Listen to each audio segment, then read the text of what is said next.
Better idea. Wow, thank you.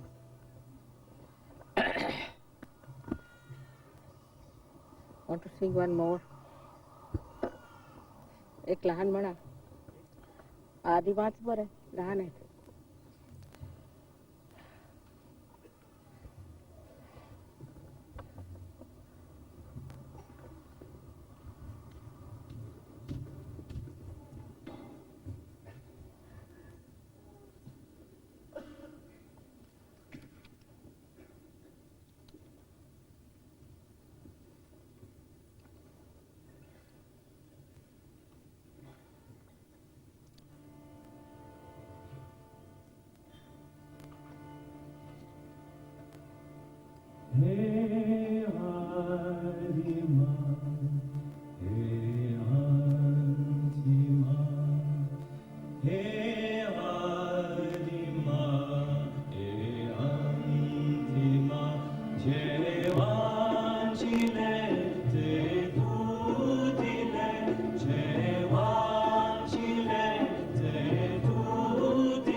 There's no place for you to sit somewhere, so.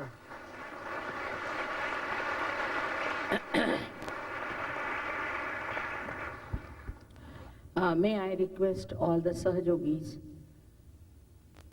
to go out of the hall, where there are many waiting outside, so it's better to give them room. Please. I think तुम्हाला सगळ्यांना जावं लागेल बाहेर. समोरच्या खुर्च्या आहेत थोड्याशा.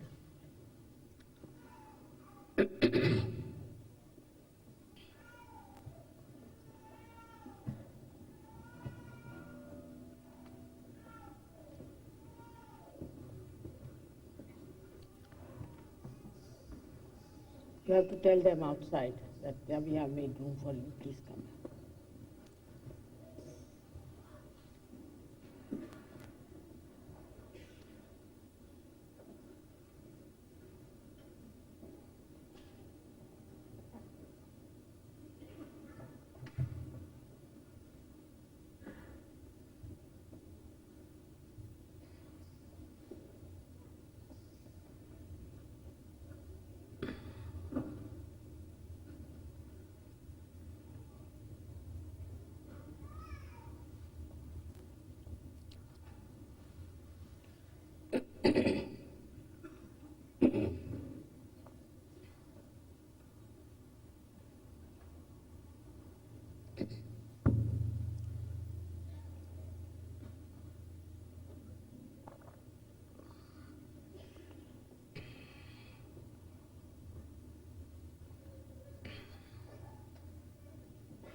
I'm sorry you have to get out of the hall because we are not allowed to have more people here.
I bow to all the seekers of truth.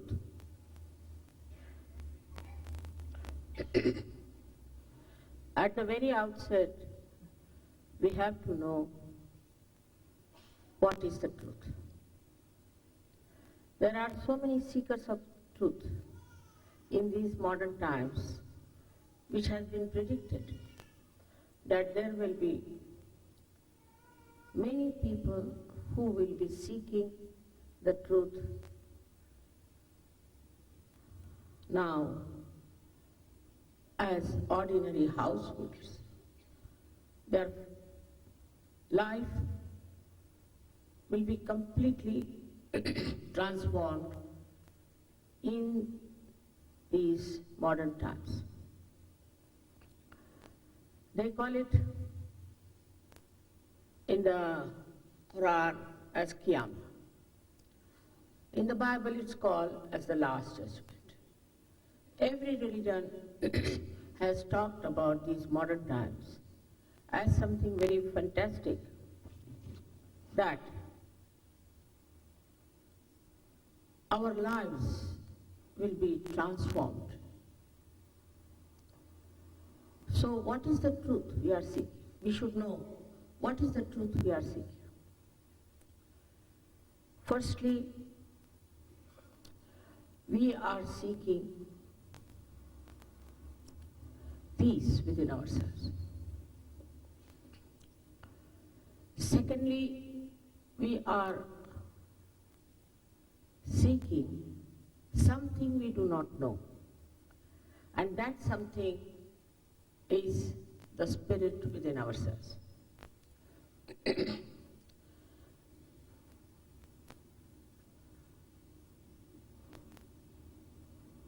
Many scriptures have described that you have to seek your spirit,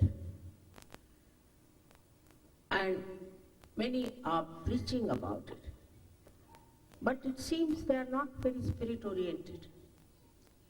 They are more money oriented or power oriented, and that is why the whole attention of a seeker is diverted and deviated into something which is not really divine.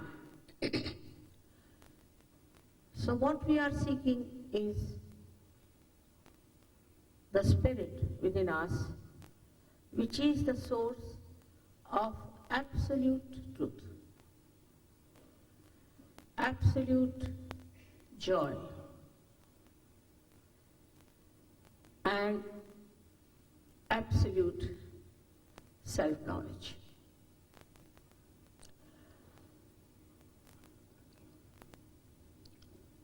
You have already heard about these different centers that are within us, which are being built during our evolution as human beings. We have reached up to a point, but still we have to have the last breakthrough in our awareness. Otherwise, we cannot know the truth. At this human awareness, it is impossible to know the absolute truth.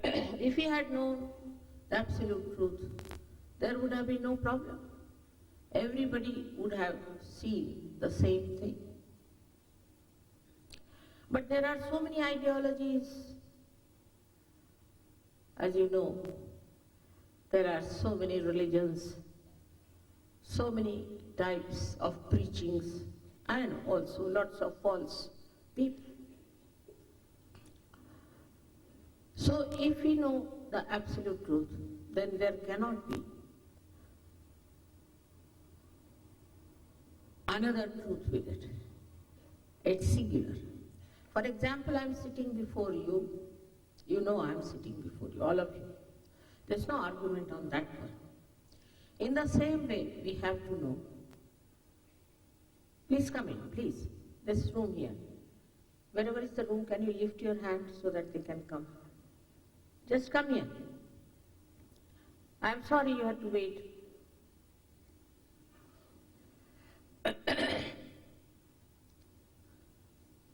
seats here in front also.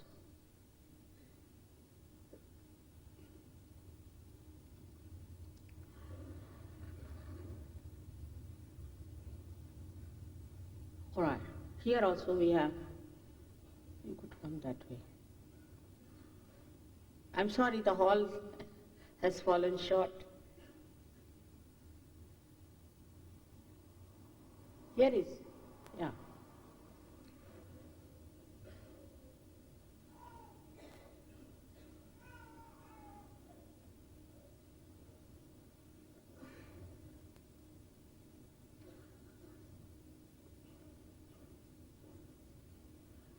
It's coming.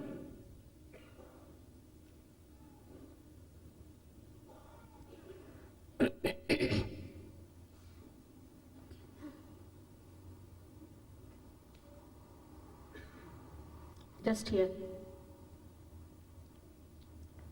They've got seats there.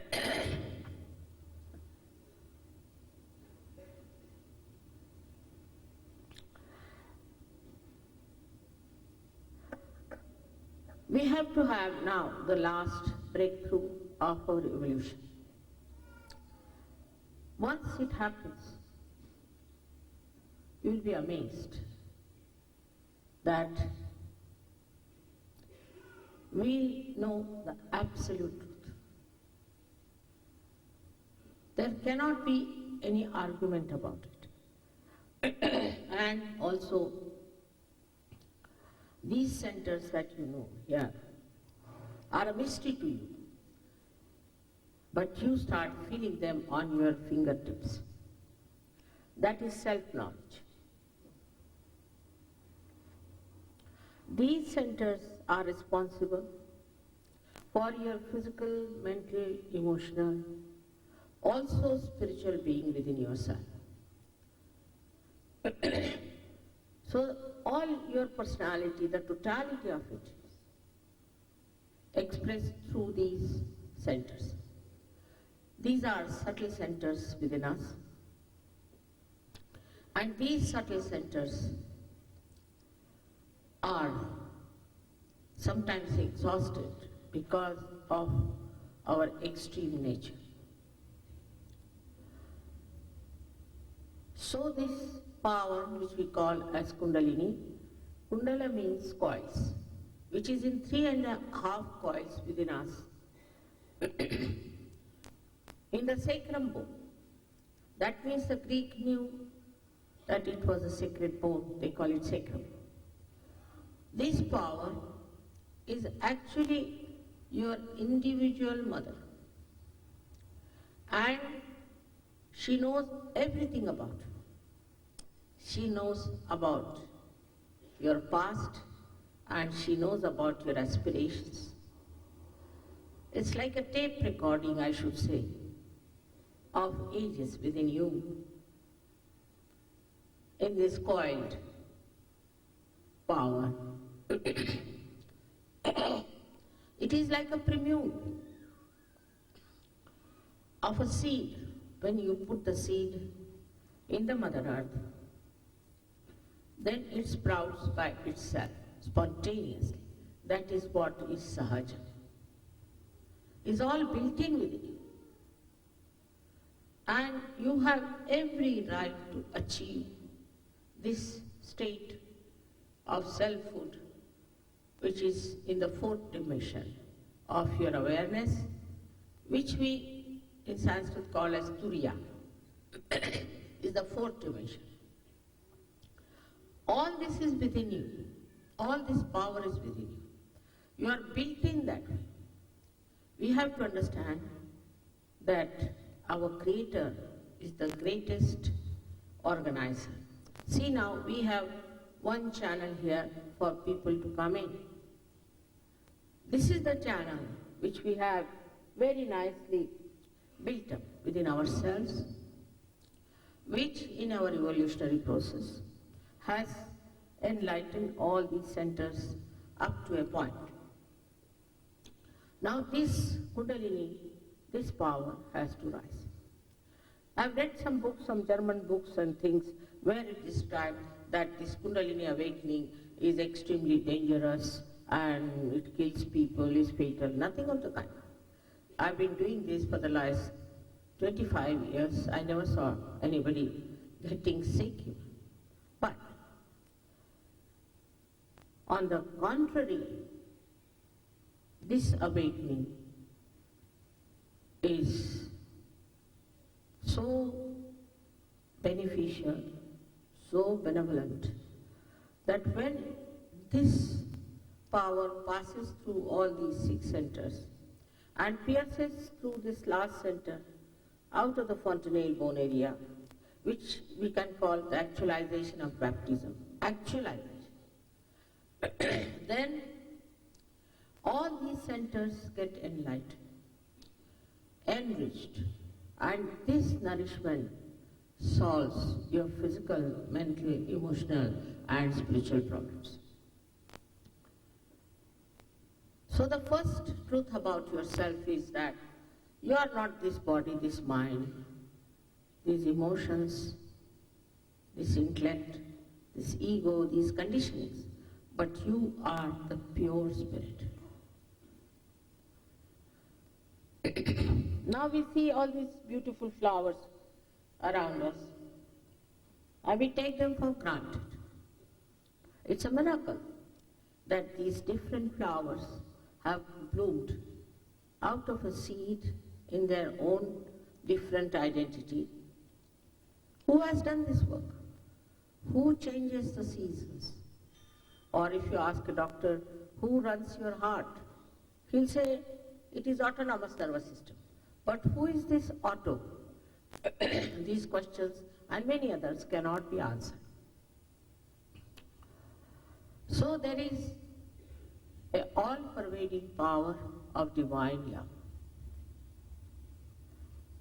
which is doing all these miraculous things.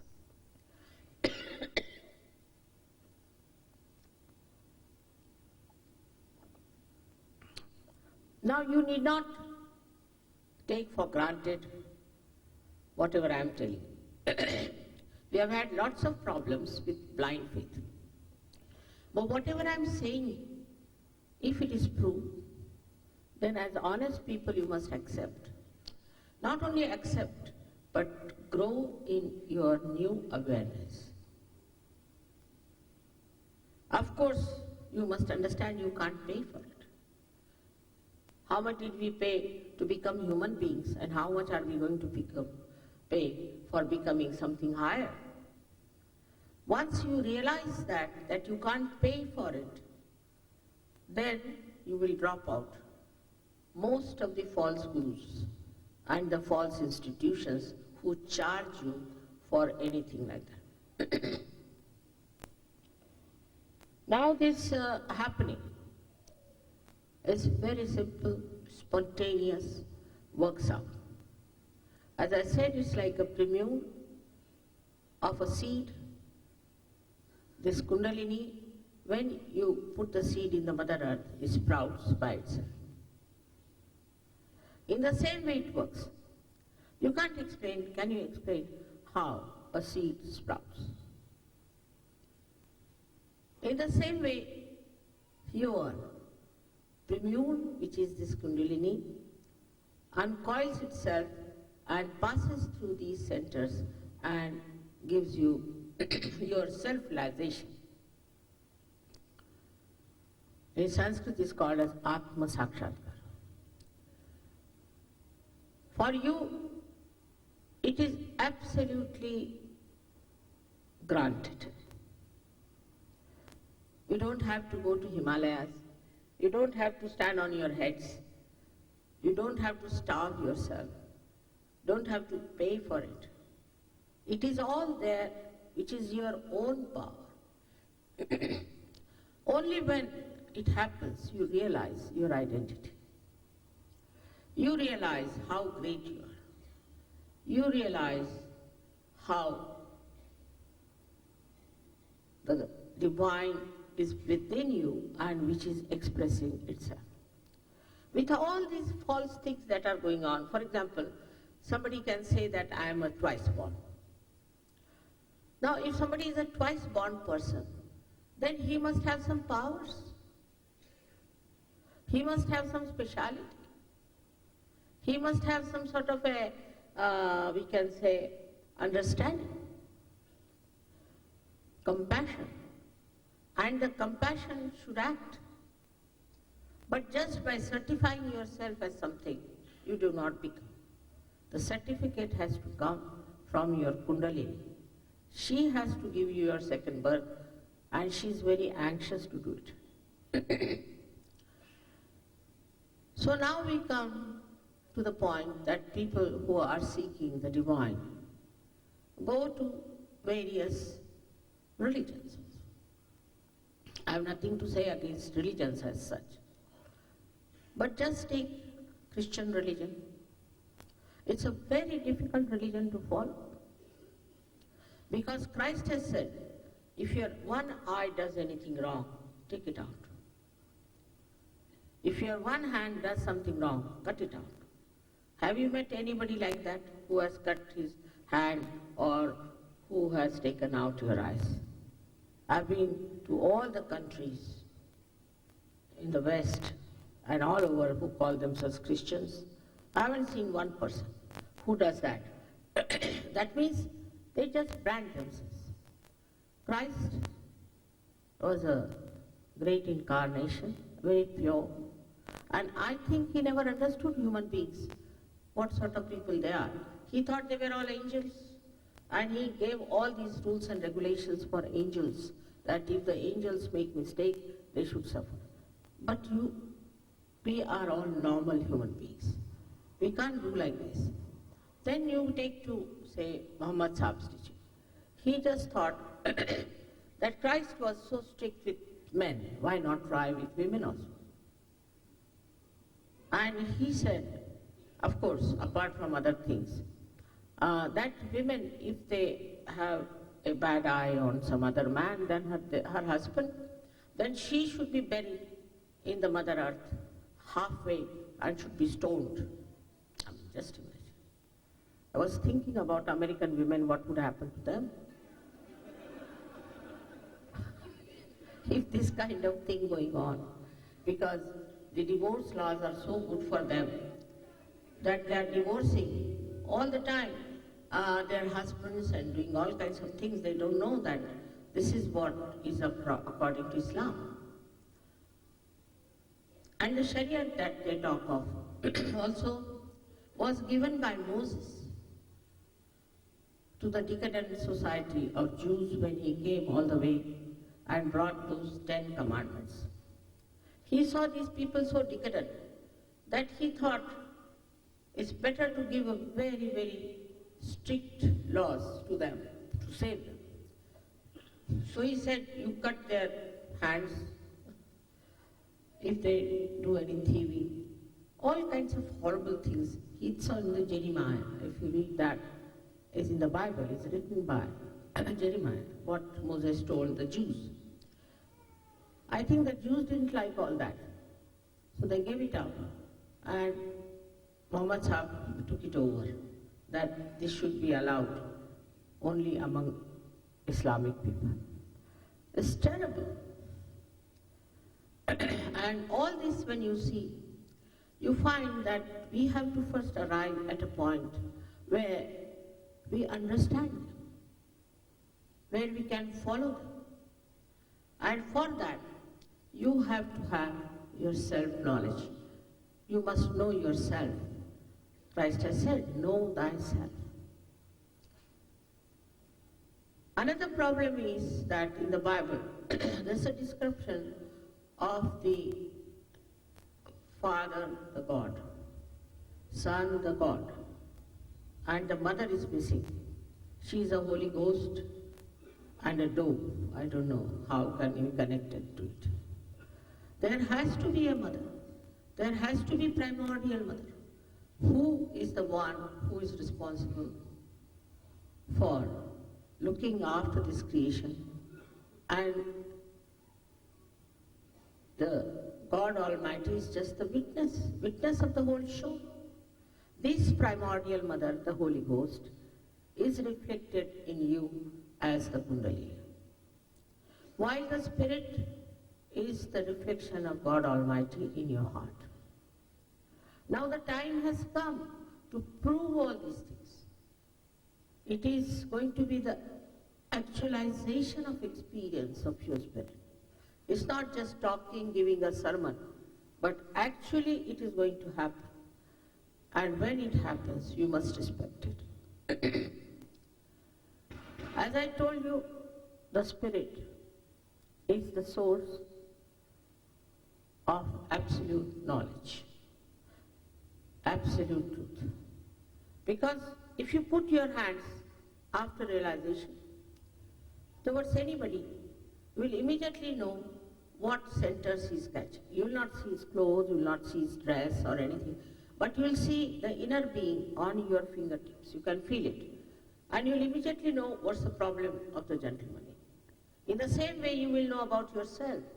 What is the problem? What centers are in trouble? Because centers are the fundamentals of our personality. So once you know what's wrong with another person, and also you know how to correct it, you can help that person physically, mentally, emotionally, and spiritually. But of course, I must say that it doesn't work for people who are idiots or stupid. You'll be amazed that I've met a number of them, and I was amazed that how they are so educated, have so many degrees, and so idiotic. Too much lost in their own thoughts that they are very great people, and they are not willing to accept anything that is sensible. Also for people who are extremely arrogant and critical, the Kundalini doesn't rise. I have seen such people take a lot of time. But on the whole, in Russia my experience has been that always there have been people, more than 16,000 in any program I was there. They are so sensitive, not that they get their realization, but they settle down with it. They are like clean slate. They have no conditioning. They just, I don't know how, they just are waiting for the real truth and they get it. What happens that our thoughts, which are always hovering on our mind from the past and the future, all these thoughts keep us jumping on the cusp. We cannot enter into the present. The present doesn't exist for us. All the time these thoughts start moving in such a manner that this mind is restless. But when Kundalini rises, he elongates those thoughts. Like a thought rises, falls, another thought rises and falls. When the Kundalini rises, she elongates them and creates a space in between, that is the present. At that time, you don't have any thoughts. You are in thoughtless awareness. You are extremely aware, but you are thoughtless. That is the present. In the present, you are absolutely without any thoughts. Supposing I say, please don't think, you can't do that. If I say, please go into your present, you can't. It's only possible when the Kundalini rises automatically. You become thoughtlessly aware. And that is the time you are at peace with yourself. You are enjoying the peace within yourself. And also you emit peace. Wherever such a person goes, he emits peace because he's so relaxed and his whole being is emitting that peaceful personality. I have seen people who have got awards in peace, and some of them have got big organization of peace and all sorts of things, but they are very hot-tempered, extremely hot-tempered. Some of them you have to approach with a barge pole. So how can they create peace anywhere? I can't understand how they got the award, from which angle. But there are people who are having big organizations of peace. It is a human being who has to individually become peaceful so that the whole lot, the collective becomes peaceful. Now we have SahajaYoga working 65 nations, and I get people in India for a seminar, supposing, from all these nations, selected people.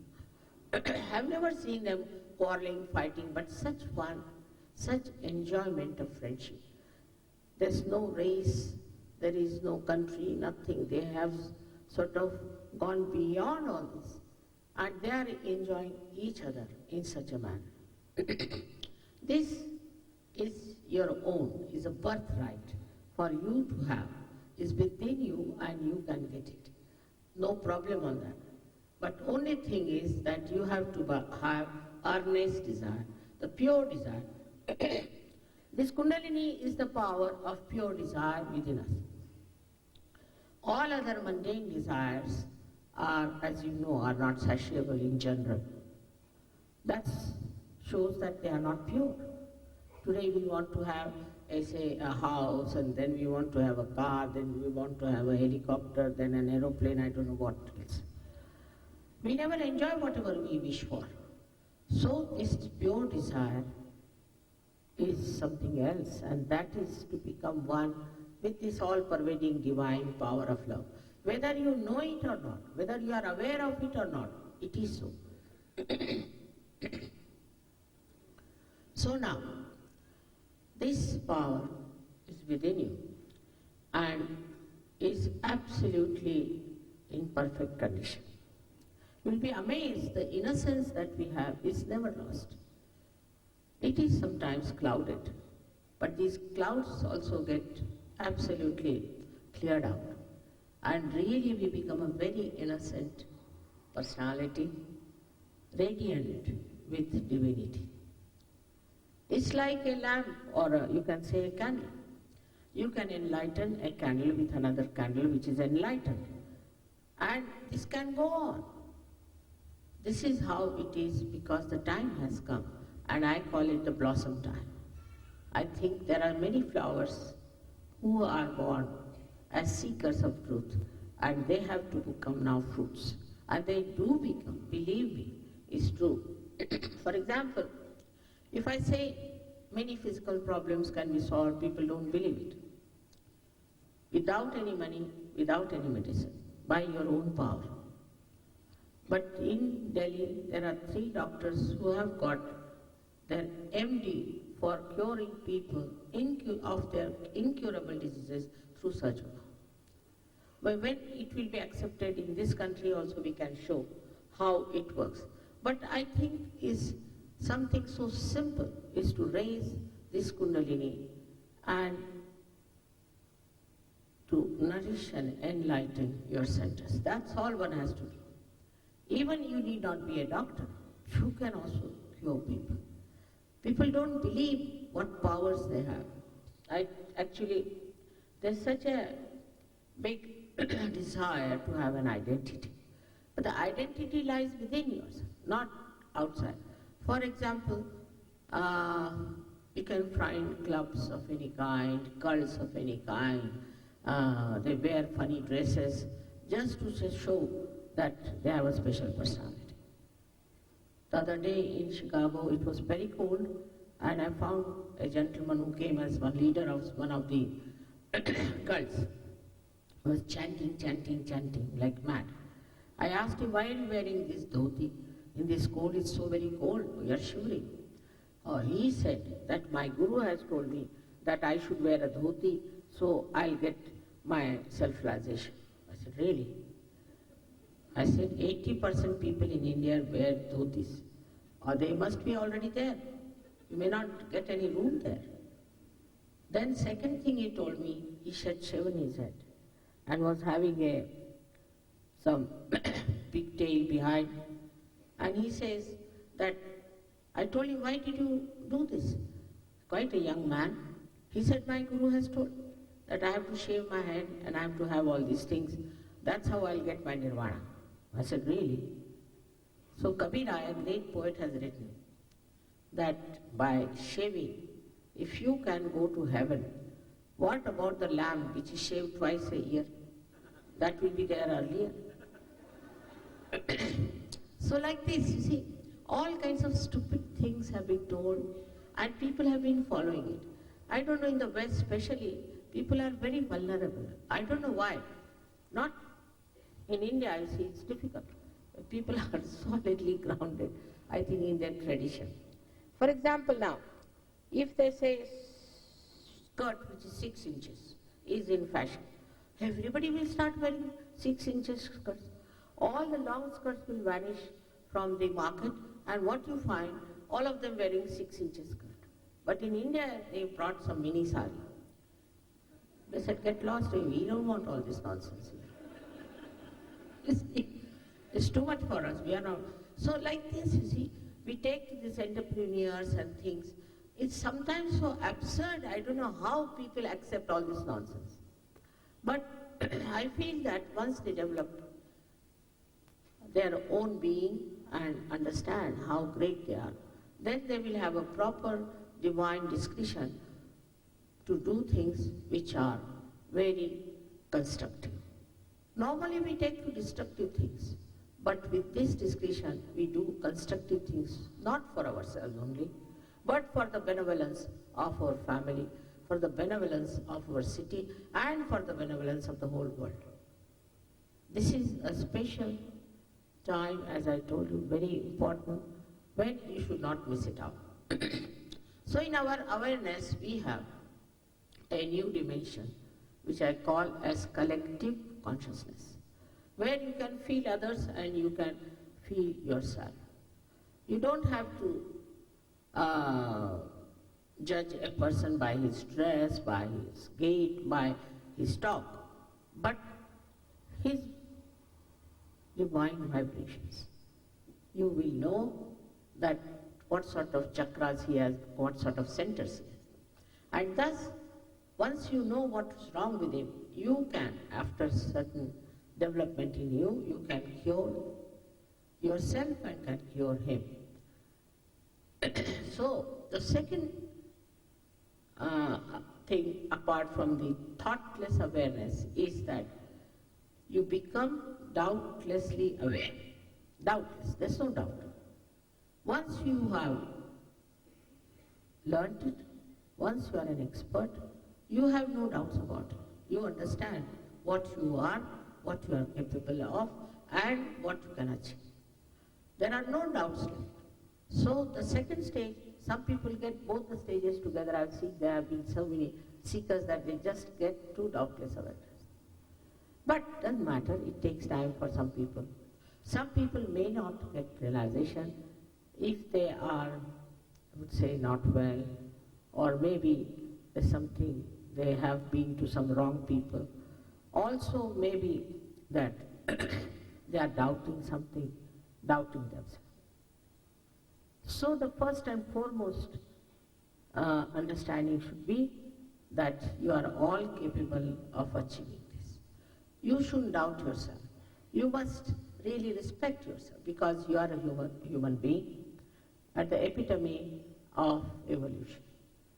You are the highest. We have nothing to learn from birds or from dogs, but we have to know that we can ourselves become so sensitive that we'll understand nature, we'll understand animals, everything we start understanding. The sign of a Sahaja that he is absolutely honest. He is very kind, tender, and compassionate. This is the minimum of minimum a Sahaja has to be. Of course, because the door is open, sometimes some mad people also walk in. Can't help it. But most of the people who are taking to Sahaja, I was amazed, are so much changed. They had dropped all their bad habits. I never tell them. Supposing I say, don't do this, half of the people will walk off. Just I say, get the light of the Spirit within yourself. Then you become your own master. Then you become your own guide. And you understand what is rightful, what is good for, and what is to be done. There is no rule or regulation like don't in Sahaja.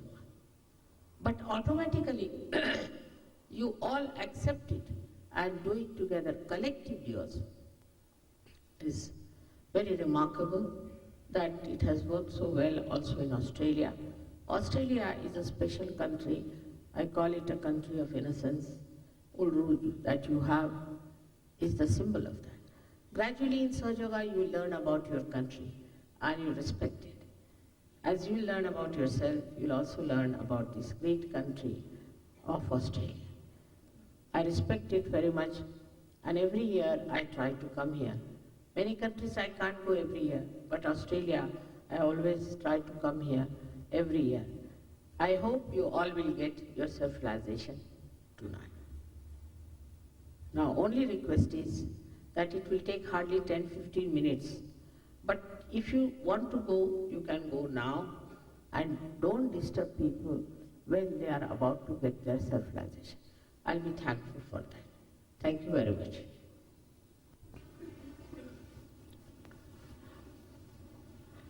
There are seats here also.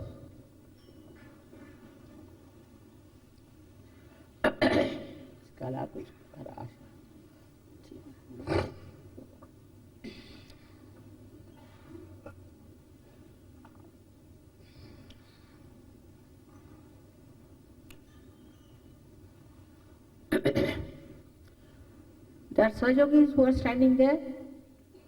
You can come in, there is room. Please. Please be seated.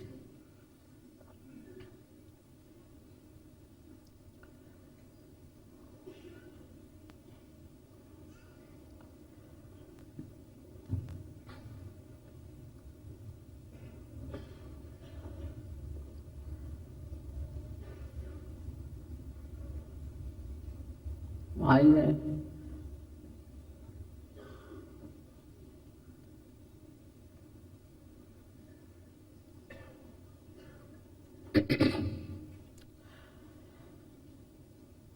of course,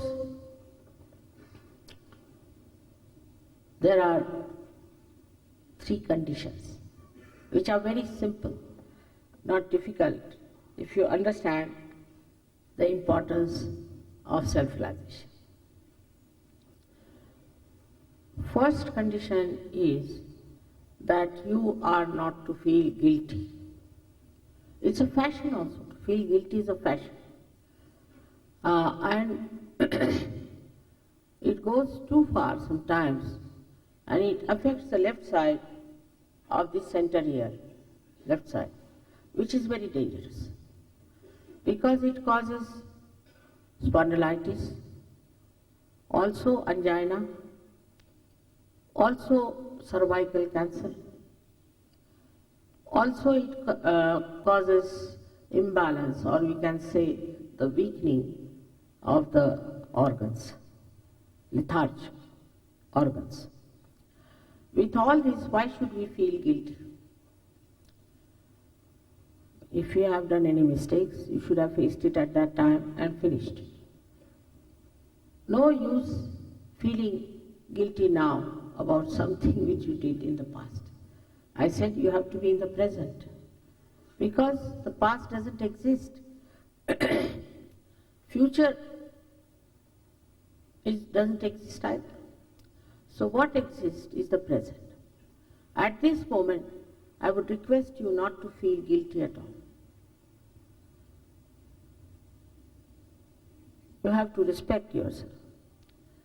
We have no right to degrade ourselves for nothing at all. This human life is very precious and also worthy of respect. So you forgive yourself fully. The second condition is very important, is to forgive everyone without thinking about them. Because even thinking about them is a headache. So there is a center on our optic chiasma, which we call as the Agya, is just like this, constricted, absolutely constricted. And if you don't forgive, it won't open. If it won't open, then how can Kundalini pass through? By not forgiving others, you have played into wrong hands. Because whether you forgive or don't forgive, you don't do anything. But you play into the hands of people who have troubled you, while they are enjoying themselves. So what's the use of not forgiving? Firstly, it's so important to get your self-realization. All your life you have tortured yourself. Now at least forgive. Forgive everyone. Don't think of them even. Just forgive from your heart. The third condition is very simple, is that you have to take out your shoes, because this Mother Earth helps us a lot. I'm sorry, I must tell you, first time in England when I said take out your shoes, half of them walked out. I mean, it's such a serious crime to take out shoes. But now it's different, very different.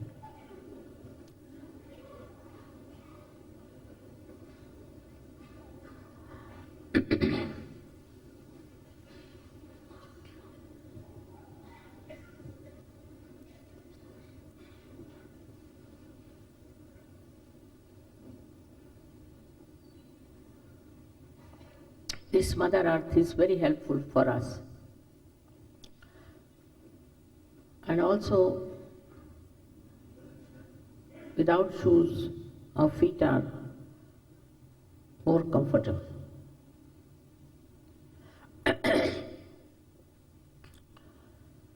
Now, there are two powers, left and right.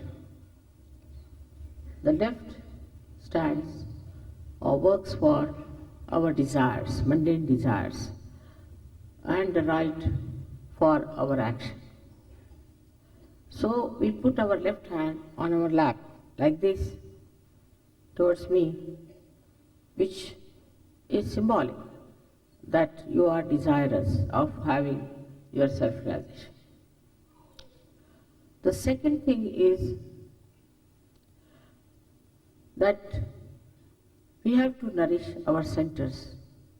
We work it out only on the left hand side with our right hand, which is for action. So we put our right hand on our different centers. We'll show you. First of all, we put our right hand. First we put both the feet apart from each other because they are two powers. And now put our right hand on our heart.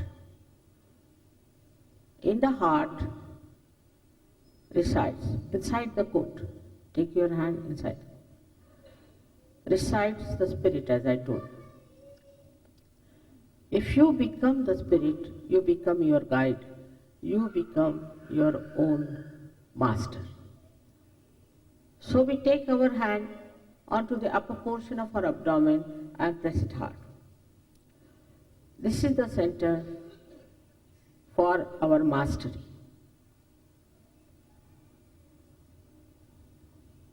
We now take our hand in the lower portion of our abdomen under left hand side and press it. This is the center which is surprisingly for pure divine knowledge. You'll know that later on everything can be verified. In SahajaYoga, everything can be verified. Nothing is hidden, no secrets. Everything can be verified. Now, take your right hand now into the upper portion of your abdomen on the left hand side. Then you have to take your right hand in there, on top of your heart.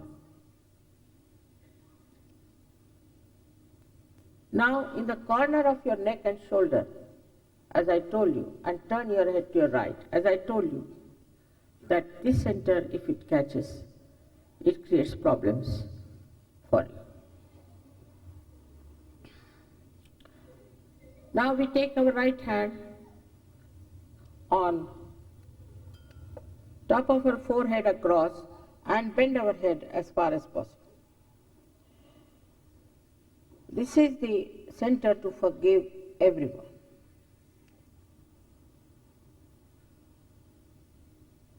Now take back your right hand on the back side of your head and push back your head. Here, without feeling guilty, without counting your mistakes, you have to ask forgiveness from the divine power. Now, the last center is important. Stretch your hand as much as possible. Stretch your palm, and the center of your palm, you put it on the fontanelle bone area, which was a soft bone in your childhood. Now please put down your head as far as possible. Push back your fingers, this is very important. Push back your fingers so there's a good pressure on the scalp, and now move your scalp 7 times slowly clockwise.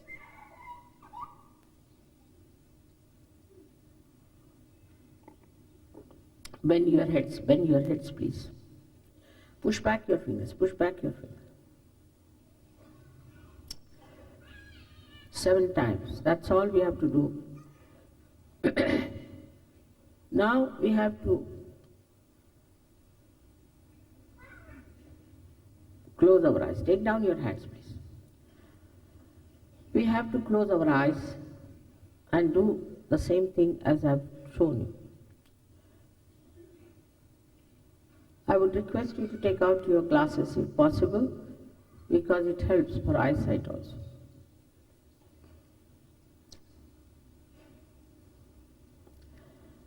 Now again, please put both the feet apart from each other. Put the left hand on your lap like this, and put your right hand on your heart. Now please close your eyes, not tightly, but just as we do it when we sleep. Now, please close your eyes.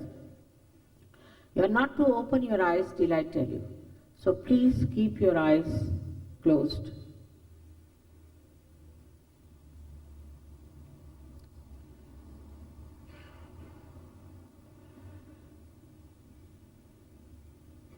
Please put your right hand on your heart, and now you have to ask a very fundamental question about yourself in your heart. Please ask 3 times. You can call me Mother, or you can call me Shri Mataji.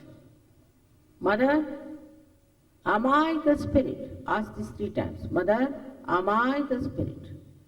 Ask 3 times.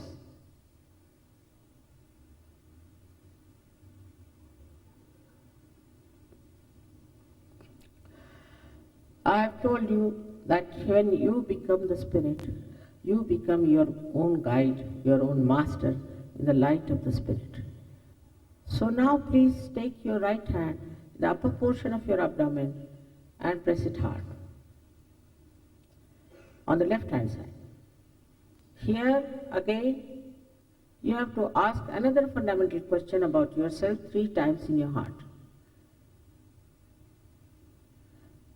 Mother, am I my own master? Ask this question 3 times. Mother, am I my own master? Or Mother, am I my own guru? Ask this question 3 times.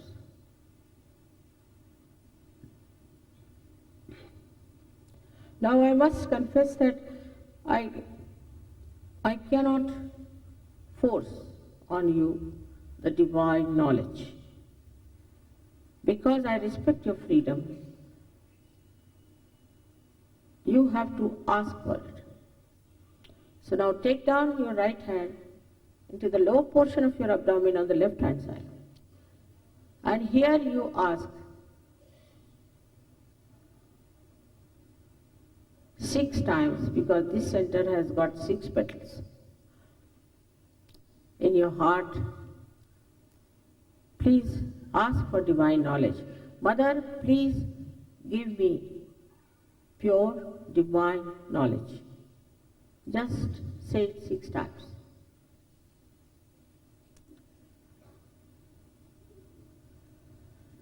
As soon as you ask for pure divine knowledge, the Kundalini starts moving by itself. So we have to nourish our higher centers with our full self-confidence. Now please take your right hand in the upper portion of your abdomen on the left hand side.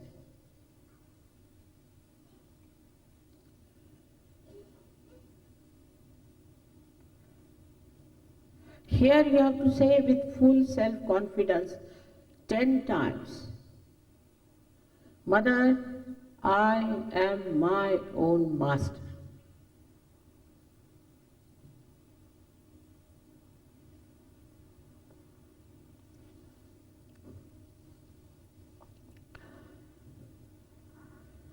Now,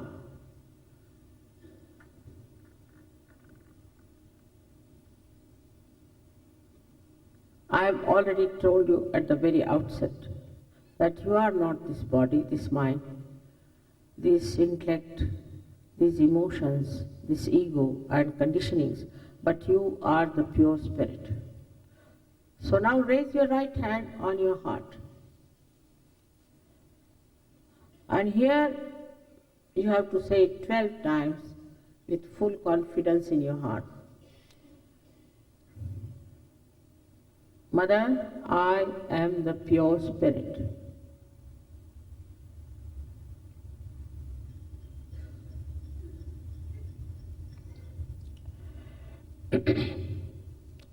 This divine power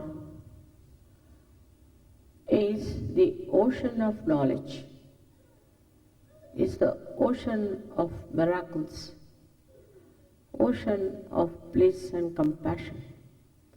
But above all, it is the ocean of forgiveness. And whatever mistakes you might commit, this ocean of forgiveness can dissolve it. So please forgive yourself and put your right hand in the corner of your neck and shoulder and turn your head to your right.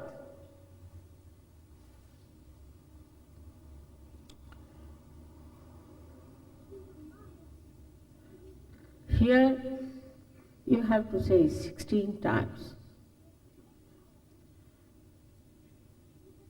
Mother, I am not guilty at all. Say it with full confidence, 16 times. I find this center in a great jeopardy in the West. I don't know why people feel guilty for what.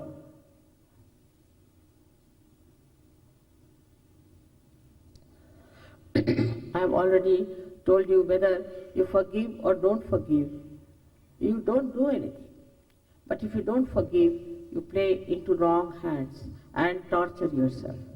Especially at this moment, you have to forgive everyone without thinking about them. Because if you don't forgive, the center of Agya won't open, which is very constricted, and you will miss your self-realization. So now raise your right hand on top of your forehead across and put your head down. Put your head down as far as possible. Now here, you have to say, Mother, I forgive everyone. Say it from your heart, not how many times. Please say it from your heart. Mother is very important. I forgive everyone. Now don't think about them. Mother, I forgive all of them in general.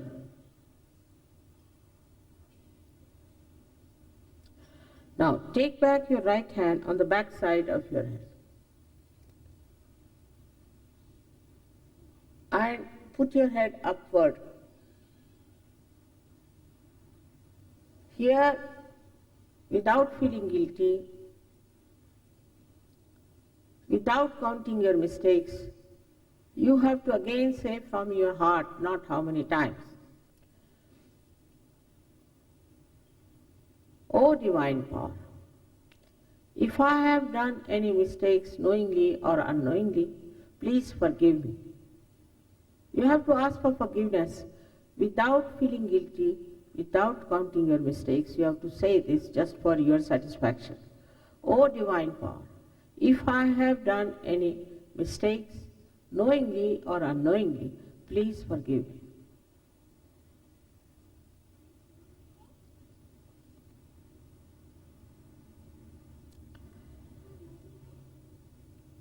Say it from your heart, please. Now, the last center is most important.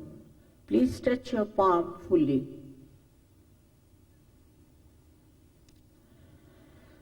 And put the center of your palm on top of your head, on the fontanelle bone area, which was the soft bone in your childhood.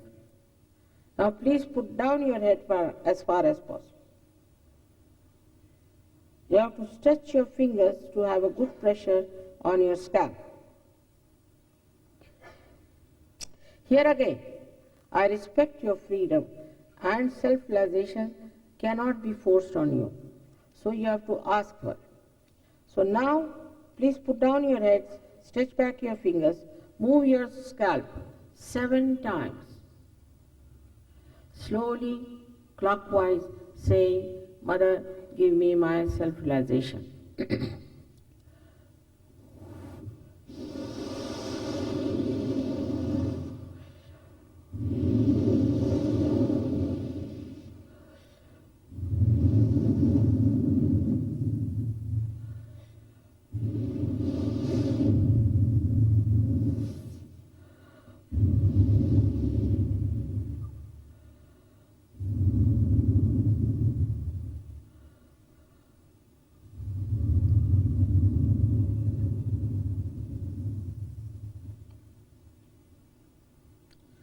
Now please take down your hands, sit erect and open your eyes slowly. Please put both the hands towards me like this. Now put the right hand little further and bend your head and see with the left hand if there's a cool breeze coming out of your fontanelle bone area.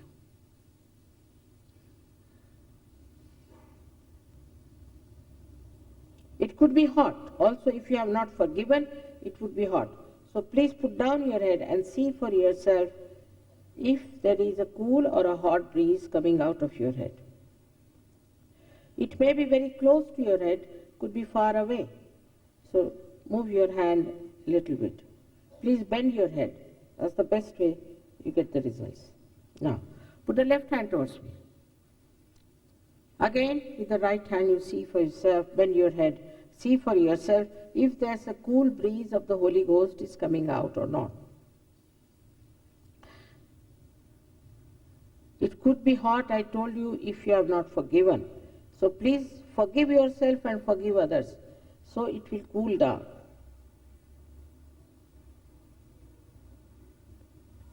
Now again, put your right hand towards me once again and see with your left hand if there's a cool or a hot breeze coming out of your own fontanelle bone area. Move your hand and see for yourself. Now, please put both your hands towards the ceiling like this and push back your head. Now ask out of these 3 questions, any one of these 3 questions, 3 times. Mother, is this the cool breeze of the Holy Ghost? Mother, is this the all-pervading power of divine love? Or Mother, is this the Param Chaitanya, which is Ruh? Any one of these questions you can ask 3 times in your heart.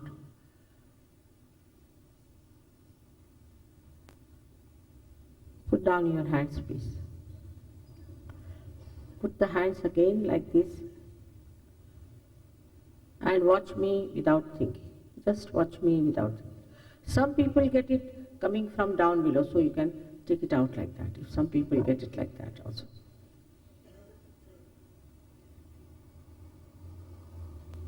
Don't think. Watch me without thinking, please. You can do it. That's the present.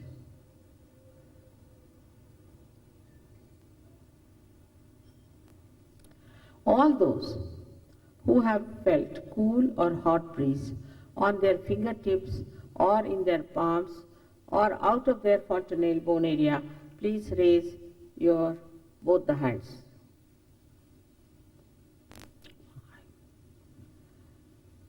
My goodness. May God bless you, the whole of Sydney. I bow to you. You have entered into saintly lives. Respect it. I really bow to all of you. May God bless you. Thank you very much. Some have not felt, very few.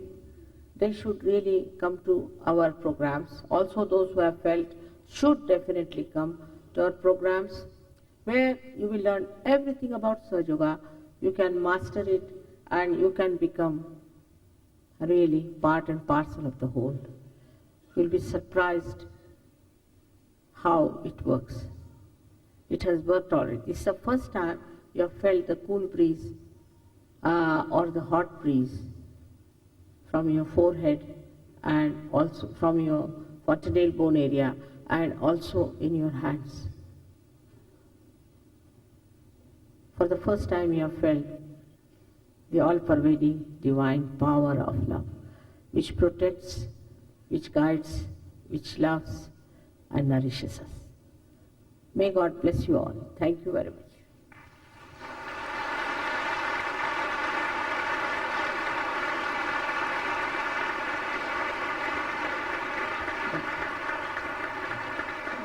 Sorry.